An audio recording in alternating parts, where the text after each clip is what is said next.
Hello friends, welcome back to our YouTube channel Youth Academy. दोस्तों, आपका मेरे YouTube channel में स्वागत है। दोस्तों, आज हम स्टडी करने वाले standard 8 chapter number 4 the freedom struggle of 1857। दोस्तों, अब तक ले हमने इस वीडियो के ये थर्ड पार्ट है, थर्ड लेक्चर है। एंड दोस्तों, आपने प्रीवियस वीडियो अब तक नहीं देखा है तो प्लीज़ चैनल के प्लेलिस्ट में जाकर के देख सकते हैं, तब इसको आपको समझने में बहुत आसानी होगी। तो दोस्तों, स्टार्ट करते हैं वीडियो को। और दोस्तों, आपसे रिक्वेस्ट है आपकी, आप मेरे चैनल में नए हैं तो प्लीज़ चैनल को सब्सक्राइब जरूर कर लें, क्योंकि मैं इसी तरह की educational and informative video upload करते रहता हूँ। सो लेट्स स्टार्ट करते वीडियो। दोस्तों, हमने यहाँ तक लेकर कंप्लीट किया था नेशनल फॉर्म, ठीक है। Now start the causes of failure of the struggle. तो दोस्तों, क्या कारण थे जो ये स्ट्रगल फेल हो गया, ठीक है। तो ये बहुत इंपॉर्टेंट है समझना, ठीक है। The struggle of 1857 become unsuccessful due to the following reason. बहुत सारे कारण है जिसके कारण क्या हुआ, अनसक्सेसफुल हो गया, ठीक है। दोस्तों, the struggle was not comprehensive. पहला पॉइंट है कि जो स्ट्रगल था वो कॉम्प्रिहेंसिव नहीं था। मतलब सर, ये पूरे भारत में इसका स्ट्रगल चालू नहीं हुआ, ठीक है। कुछ भारत के कुछ हिस्से में ही ये था। इसकी वजह से ब्रिटिश ने क्या किया, हमें हरा दिया, ठीक है। The struggle did not take place simultaneously all over India. It intensely was more severe in north India, but Rajputana, Punjab, some part of Bengal and north west India remain aloof, ठीक है। कुछ हिस्से में इस जो स्ट्रगल को ज़्यादा मायने दिया गया, लोग ज़्यादा बढ़ चढ़ के हिस्सा लिए, लेकिन कुछ पार्ट में कोई आगे नहीं आया, ठीक है। यही कारण था कि ब्रिटिश से हार गए, ठीक है। अगला कारण है दोस्तों, लैक ऑफ सेंट्रल लीडरशिप, ठीक है। एक कोई प्रॉपर कॉमनली एक लीडर नहीं था जो ब्रिटिश के खिलाफ लड़ सके, ठीक है। सब लोग इसमें भेड़ चाल चल रहे थे, कोई जो जहां बोल रहे वहां पे चल रहे हैं, ठीक है। प्रॉपर कोई एक लीडर नहीं था, जिसकी वजह से वो उस समय उस स्ट्रगल को क्या किए, ब्रिटिश के खिलाफ नहीं जीत पाए। There was no commonly accepted leader to be fight against the British. कोई एक प्रॉपर एक लीडर नहीं था जो इस पूरे स्ट्रगल को क्या करे, लीड करे। Due to this there was no uniformity in the struggle against British. इसलिए कोई यूनिफॉर्मिटी नहीं थी, कोई एक नियम नहीं था किसी का, कोई एक हैंडल नहीं कर रहा था, ठीक है। जिसकी वजह से क्या हुआ, लीडरशिप नहीं था ग्रुप में, जो जिसकी वजह से हम ब्रिटिश से क्या हुए, हार गए, ठीक है। अगला कारण है दोस्तों हारने का, most of the feudatory princess remain aloof, ठीक है। अब देखिए दोस्तों, क्या होता है, उस समय कई ऐसे राजा थे, प्रिंसली स्टेट थे जो ब्रिटिश को सपोर्ट करते थे, जिसकी वजह से क्या हुआ कि बहुत सारे कारणों की वजह से हम हारे। जैसे कि कुछ राजा लड़ रहे थे तो कुछ राजा ब्रिटिश को सपोर्ट कर रहे थे। Like just as a common people suffer due to British rule, similarly the princes also were suffering, है ना। But except a few others remain faithful to the British. लेकिन कुछ जो राजा थे, ठीक है, वह ब्रिटिश के क्या थे, फेथफुल थे, उनको सपोर्ट करते थे। ये कारण था ब्रिटिश से हारने का, ठीक है। अगला पॉइंट है दोस्तों, lack of military tactics. Lack means कमियां। मिलिट्री टैक्टिक्स में उनकी षड्यंत्र नीतियों में कमियां थी, ठीक है। वो नीति नहीं बना के लड़ पाए, जिसकी वजह से ब्रिटिश से हार गए। Indian soldier were brave but did not use tactics. भारतीय जो सैनिक थे बहुत बहादुर रहे, और बस उनमें एक चीज की कमी थी, षड्यंत्र की। वह पूरा प्लानिंग से नहीं लड़े। दे कैप्चर दिल्ली, उन्होंने दिल्ली कैप्चर किया, but could not retain it, लेकिन उन्होंने उसको संभाल नहीं पाया, ठीक है। एंड दोस्तों, the Indian rebels had limited arm supply. ये भी बहुत कारण है इसमें हारने का, कि जो भारतीय सैनिक थे उनके पास आर्म नहीं थे, मतलब हथियार की बहुत उनमें कमी थी, उनके हथियार ही नहीं थे, ठीक है। लाठी से वो जंग लड़े, ठीक है। The British had economic strength. जो ब्रिटिश थे उनके पास जो पावर था, पैसा था, बहुत था, ठीक है। उनके पास डिसिप्लिन आर्मी थी, एक प्रॉपर आर्मी थी, enough stock of latest arm and experience army general. और दोस्तों, उनके पास लेटेस्ट नए नए हथियार, ठीक है, और उनके पास एक बहुत बड़ी आर्मी थी जिसकी वजह से क्या हुए, जीत गए। Since transport and communication was in the hands of the British, their movement were Swift.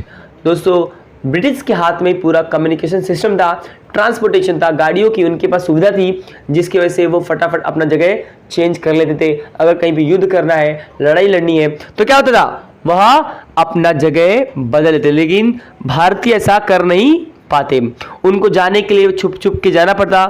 ठीक है, अगर तो भी बच गए तो लड़ लेते थे, अदरवाइज पकड़ लिए तो जेल में डाल देते थे या फांसी पे लटका देते थे।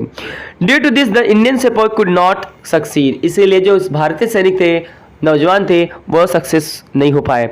Wars are fought not only based on bravery but also through military strategies. जो भी जंग होता है, जंग सिर्फ ताकत से नहीं लड़ी जाती है, जंग ताकत से कभी जीती नहीं जा सकती। ताकत तो चाहिए, साथ में स्ट्रेटेजी चाहिए, प्लानिंग चाहिए, किस तरह हमें जंग को जीतना है। कभी कभी क्या होता है, फौज हो लाखों में, लेकिन अगर 10 सैनिक एकदम प्लानिंग से, अगर चतुराई से षड्यंत्र करके लड़े, तो लाखों सैनिकों को क्या कर सकते, चित कर सकते, हरा सकते हैं। ठीक है दोस्तों, इसमें देखेंगे आगे, international situation favourable for Britishers. और यह बात आपको पता होना चाहिए कि उस समय जो ब्रिटिश था उसके फेवर में सारी कंट्री थे। क्यों थे, समझेंगे। The Crimean war with the Russia was just over, just एक रशिया का वॉर था ब्रिटिश का, वो खत्म हुआ था, और the British won the war, और उसमें ब्रिटिश जीत गया था। तो आपको पता है जो जीत जाता है उसके सब जगह हवाई होती है ना, उनको ही लोग पसंद करते हैं, उनका ही बोलबाला होता है। तो उस समय ब्रिटिश जीत गया था, और जीतने की वजह से लोग उसके ही साथ थे, सपोर्ट करते थे। They had trade relation with different countries in the world. और दोस्तों अगर जिसके साथ रिलेशन होगा तो वो तो कभी तोड़ेगा नहीं रिलेशन। बिजनेस, ब्रिटिश के साथ कई देशों का बिजनेस चल रहा था, तो क्या लगता है वह उनके सपोर्ट में ना आकर के अपना बिजनेस छोड़ सकते हैं, नहीं छोड़ेंगे। तो इसके बिजनेस के लिए उन्होंने उसका सपोर्ट किया था। ठीक है, the naval strength of British was vast. Naval जो नौसेना थी, नौ पानी में जो जहाज थे उनके सैनिक थे, और बहुत ही बड़ा था ब्रिटिश का। ठीक है, various the Indian rebels were isolated, लेकिन इंडिया के जो रिबेल थे, जो लड़ने वाले योद्धा थे, वह आइसोलेट थे, छुपे छुपे लड़ते थे, छुप छुप के लड़ते थे। तो कितना जीत सकते हैं, अगर तुम बाहर आके लड़ोगे तो तुमको गोली मार देंगे, पकड़ लेंगे, जेल में डाल देते थे। इसीलिए सुभाष चंद्र बोस क्या किए, वह छुप छुप के देश की आज़ादी के लिए अपना योगदान दिया। ठीक है, कई बार उनको जेल भी डाल दिए, लेकिन वो वहां से भाग निकले। ठीक है, ठीक है।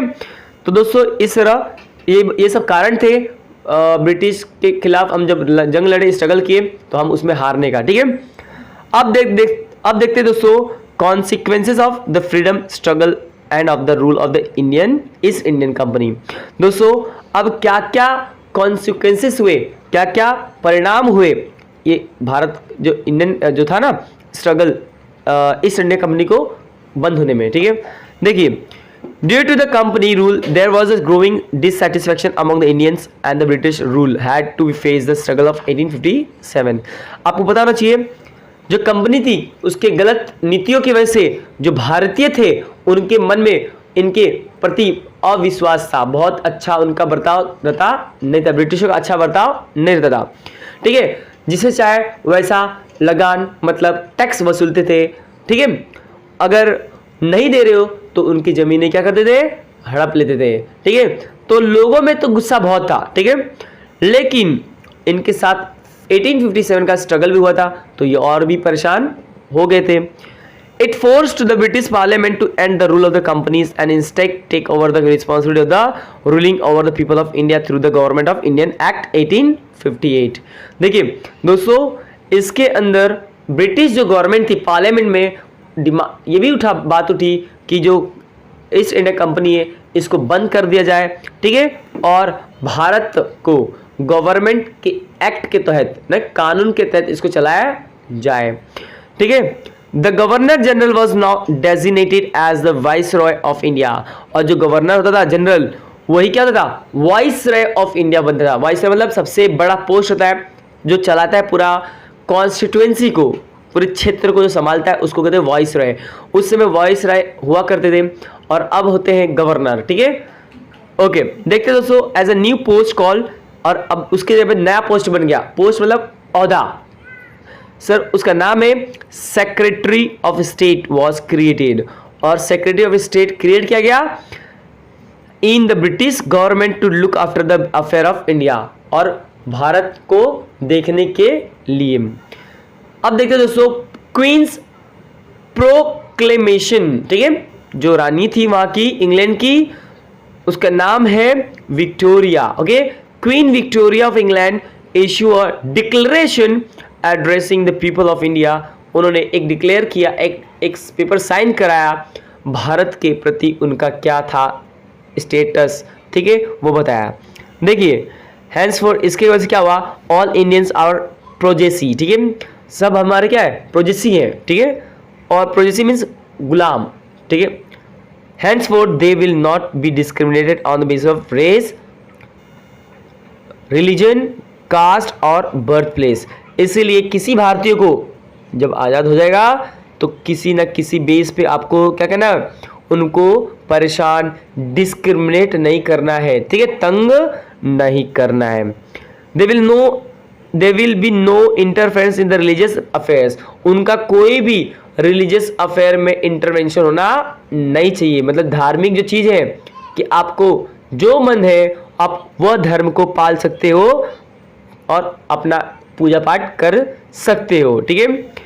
It was made clear that the British crown will be honour all this treaties and the agreement made by the company with the rule of princely state and no princely state will be annex henceforth. दोस्तों ये उनके agreement में लिखा गया कि जो भी हुक्म होगा वह क्राउन से आएगा, मतलब रानी से ही आएगा, और जब तक ले हम हैं तब तक ले हम रहेंगे, और हमारे जाने के बाद कोई भी यहाँ पे राजा नहीं रहेगा, ठीक है, सब क्या होंगे, इक्वल हो जाएंगे, ठीक है।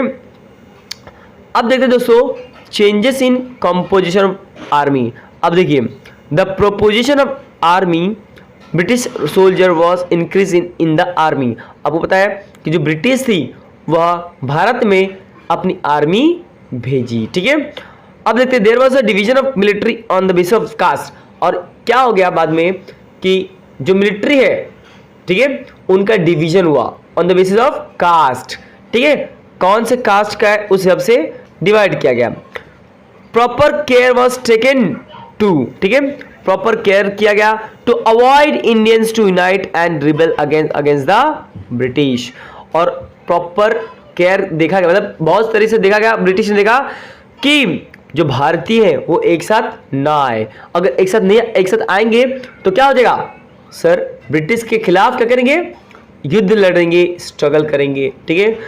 इसीलिए उन्होंने क्या किया, सोचा कि एक साथ ना आएंगे तो अपना काम ज़्यादा होगा, ठीक है। आगे देखते हैं दोस्तों चेंजेस इन पॉलिसी। अब बताओ पॉलिसी में चेंजेस लाएंगे तो क्या बदलेगा। The British accept the policy of non interference in the social and religious aspect of Indians.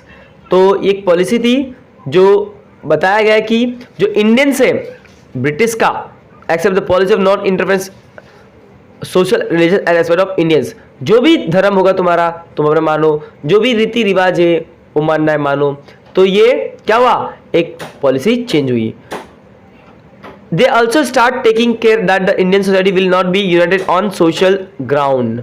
और वो ब्रिटिश जो थे ये भी देखते थे कि जो भारतीय है उनका ग्राउंड इंडियन जैसा नहीं होना चाहिए, ठीक है दोस्तों। They short to that where will be constant conflict on ground of caste, religion, race, territory etcetera. दोस्तों वह जो थे ब्रिटिशर वो हमेशा देखा करते थे कि कोई भी इनमें शांति ना हो, हमेशा झगड़ा करते रहे, कॉन्फ्लिक्ट हमेशा रहे, क्योंकि इनका एक मानना था डिवाइड एंड रूल करने का। इनमें फूट डालो, राज करो, झगड़ा लगाओ, वो झगड़ा करते रहेंगे और हम राज करते रहेंगे, क्योंकि अगर वो झगड़ा नहीं करेंगे तो हमें अपना राज देना पड़ेगा, ठीक है। इस तरह समझना आपको। They adopted the policy of polluting. उन्होंने एक्सेप्ट किया पॉलिसी किसका, पोल्यूटिंग का, ठीक है। देखते दोस्तों the minds of Indians by following the divide and rule policy. देखा आया कि ना आप दोस्तों, आपको यहाँ पे लिख के कि डिवाइड एंड रूल, फूट डालो और राज करो, हिंदू मुस्लिम को लड़ा दो और अपना रोटी पकाते रहो, राज करते रहो, कोई आपको पूछेगा नहीं, क्योंकि सब अपने में बिजी है, एक दूसरे में लड़ रहे, तो हिंदू मैं मुस्लिम, तो हिंदू मैं मुस्लिम, और दूसरा कोई, यही तो वही बात हो गई, वो जो बंदर बंटवारा करता है ना, तो बंटवारा करते करते क्या करता है, आधा आधा देने के चक्कर में पूरा का पूरा खुद खा जाता है और ये लोग मुंह देखते रहते हैं। तो ऐसे ही यही पॉलिटिक्स है, हिंदू मुस्लिम को लड़ा देते नेता, और नेता लड़ाने के बाद अपनी रोटी पकाते रहते हैं। ठीक है, आप लड़ते रहो, मरते रहो, कोई आपको नहीं पूछेगा। ठीक है, due to the freedom struggle of 1857 the Indians felt of giving a united fights against the British rule। और दोस्तों 1857 में जो लोग थे उन्होंने एक साथ आकर के ब्रिटिश को क्या किया, मुकाबला किया।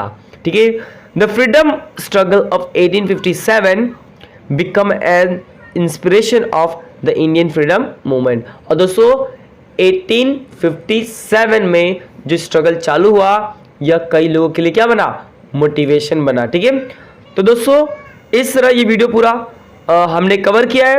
और दोस्तों आई होप कि ये वीडियो आपको पसंद आई हो, और दोस्तों अगर वीडियो पसंद आई है तो प्लीज़ मेरे चैनल को सब्सक्राइब जरूर कर लेना, क्योंकि मैं इसी तरह का educational and informative video upload करते रहता हूँ। तो दोस्तों मिलते हैं नेक्स्ट वीडियो में, तब तक के लिए take care and good bye.